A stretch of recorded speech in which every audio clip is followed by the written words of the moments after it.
Alright guys, inumpisa na po yung groupings na Gantipalak o Palahok.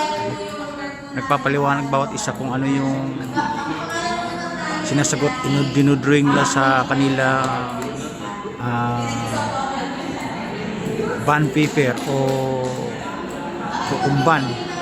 Yan guys, anong tawag dyan? Sa may dila, sa may green na yan? Kukumban ba yan? O wallpaper? Green paper? Tama ba? Yan. May isang oras mahigit na guys, medyo nagugutom na ako siguro dito. Libre pa ng halian to. Sigurado kasi nasa Sitio tayo, sakop ng ating kapuluang panglungsod na ating mahal na mayor. Kasi na 8 to 5 daw yung meeting. Obligado, lunch break. Free na po yun.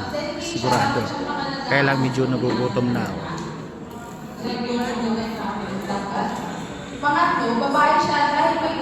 Halos naka-attend din lahat eh. Tingnan nyo guys ha. Naka-attend din lahat. Alright. Ayan. Okay. Salamat sa ating group po. Group 1, Group 2. Asan na po yung ating group po? Group 2 naman ang hinahanap. Sorry. Group 1, Group 2 hanggang Group 6 yata yan, Group 5. Okay. Walang sumama ka dito. Siya lang mag-isa. Group 2? Nasaan na yung ating group 2? Hinahanap yung Group 2. Group 1? Group 2? Ready na tayo for our next Walang pangit. Asa na ang ating Alright. group? Sa meeting di Abansi guys. Meeting di Okay. Abansi. May mga palaro din pala. Hindi lang pala puro kwentuhan. May ano din. 3. Asa na po si group 3? May kasiyahan. Let's hear it from group 3. Okay? Group 3 now. Alright. Sino na po yung mag-report sa ating group 3? Sayang naman kasi guys pagka hindi tayo naka-attend ng meeting kasi mawawalan tayo ng attendance for verification. Group 3 po. Alright. Group 3. Sino po mag-report? Sino na po? Kayo, group 3. Ang sakop kasi ng lote na tinitirikan ng bahay ko, Social Housing Finance Corporation. Magandang umaga po sa lahat, sa ating mga participant at saka dito po sa ating mga facilitator. Good morning po. Ang napili po ng aming grupo ay kami po yung lakas. Ayan, nagpapaliwanag sa kanyang grouping, drawing o competition art by group. Pangalan po ng tatay, ano ba yung papangalan natin sa tatay? Juan, tsaka si Juan. Juan pa daw. Pangalan pa yata ng anak ko. Pangalan ng sakto, Jesus. Juan Taman, ganun. Juan Masipag. Pinili ng magulang ang pangalan ng Jesus. Kasi ito po yung ideal person natin na gumagabay sa atin. Na siya yung naging nagsakripisyo sa ating sanlibutan para tayo makita natin yung ginawa niyang mabuti sa atin. Sinakripisyo niya ang buhay Bawat para sa art, bawat drawing guys, pinapaliwanag bawat grupo. Kung sino yung matikas, sino yung magaling. Parang ganun. Alright. Yung hako sa pangalan ng Ama ay nga sa Jesus. Madaming makilala at maalala. Kasi alam naman naman, pero pamilya ng mga po sa atin, pag sinabi natin gano'n, siyempre, Marami din palang late guys. Mga kararating lang din. Ibig sabihin, mas may late pa sa akin. Na-late ako ng mga 20 minutes. Dahil kakaumpisa pa lang din eh. Pero mas maraming late pa sa akin. May mga karating lang. Lalo na pagka na-educate natin siya, lalo na kung araw-araw. Dito tayo sa center point. Nasa gitna tayo guys para pag nag-video tayo, kita-kita yung view. Yung buong kanto, buong anggulo. Alright. Siguro isa sa magiging magaling na Minsan lang kasi nangyayari ito. magiging huwaran, magiging magaling na Parang dito. 3 years. Kasaringan ng lalaki, kalooban 3 years. Hindi naman natin na Au- yung sa ang- pagpili namin ah, kasi lalaki na ako napili namin. 3 years na mangyayari na isang beses lang mangyayari. Every 3 years or one time. Tama ba? Ako nagugutom na ako ah.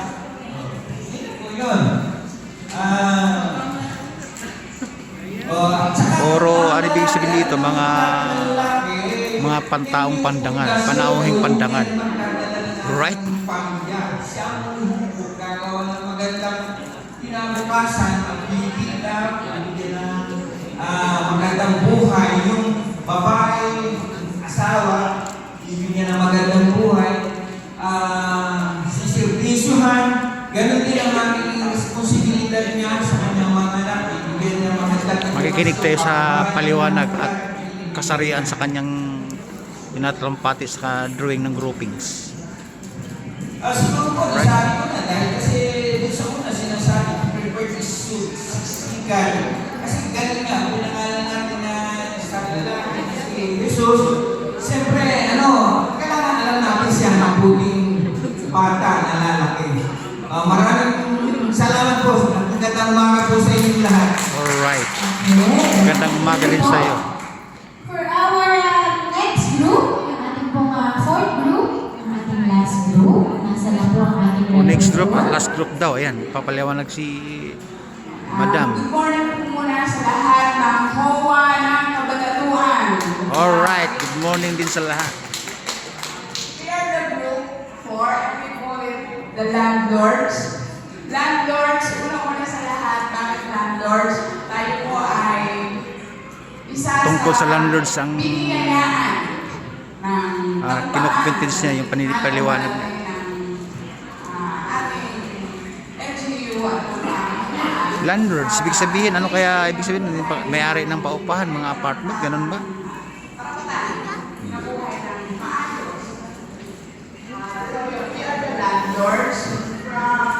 Alright guys, may libreng tubig pala, libreng merienda, libreng kape, ayun o. Pero shy naman tayo. Villa Cornelia. So, ayun po, ang nakalagay natin dito ay ano ang pangalan ng bata? Celia. Celia, isa sa aming miyembro. At ang tatay, para may participation din, ang tatay ay si Larry Aguto from Anak Pawis. So, ang pinili namin pangalan ng bata ay Aria. Oo ba? Yun ang sasagutan. Bakit mo pinili ang pangalan ito? Aria, unang-una sa lahat, pinagsama namin ang pangalan ng tatay at nanay. Alright, nanay at tatay pinagsama daw. Pangalawa, hindi lamang po ang kombinasyon ng tatay at nanay. Guys, kung ako ang kasali dyan sa groupings o may membre, sa akin pinamamahala yung drawing at saka yung grupo na ako magagawa ng kombinasyon ng drawing. Ang gagawin ko dyan, magdodrawing ako ng ghost project. Tapos papaliwanag ko doon sa gitna, sa front, sa harap, about ghost project. Kasi yun ang naisip, yun ang maganda eh. Alright. May mataas na titulo o katutulan kung hindi po ako nagkakamali sa pagkakatulugan ko. So bilang isang babae, si Alia, pinapangarap ng kanyang mga magulang na maging isang global woman siya in the future. Maaaring senador. English speaking, English speaking dollar pala si Madam. Oh my goodness. Yung may saging kamote. I am understand of what you talking about. Alright. Ay, naku naman. Mapasabak na si speaking dollar. Naman siya, bakit babae o lalaki? Unang-una, hindi po natin kailan kung ano ang ipagkakalog sa atin ng Panginoon. So, ano man nasa sinapunan natin mga ina, wala po tayong karapatan na piliin yun, maging lalaki man, babae, or kasalanan na. So, tatanggapin po natin ang buong Alright. puso o buong kalooban, babae o lalaki na ipagkakalog sa atin ng Panginoon. So, hindi po yun napipili para sa atin din yun. Wow ha. Pangalawa, bakit nga ba siya babae o lalaki? Minsan, o madalas, pinapanalangin po natin yun, di ba? Di ba po? Bago tayo magdalang tao o bago tayo magplano, Walang tao. pinapanalangin sa Juntis ang Juntis yung huling yugto niya, Juntis. Magdalang tao. Yun ang tatanggapin natin ng puso. So, yun po. Kasi yung paksa niya, lalaki at babae. At naging landlord daw. At may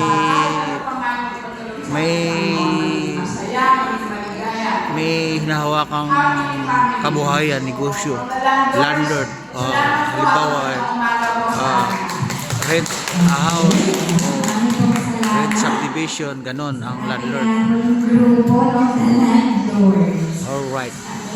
Asan nga yung ating grupo? Patayin na. Namatayin na yung amihan. Ha? Okay. Parinig nga po ulit ang ating grupo.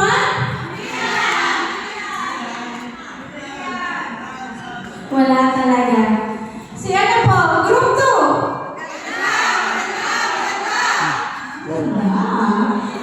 Loud voice pa yan. Group 3. Ayun. Slow voice. Alright. Group 4. Mild, Diba, hindi mild nahihirapan tone ka. kayo? Mild voice. Gusto niyo yan eh. Bakit po kailangan natin ito kinalakay, no?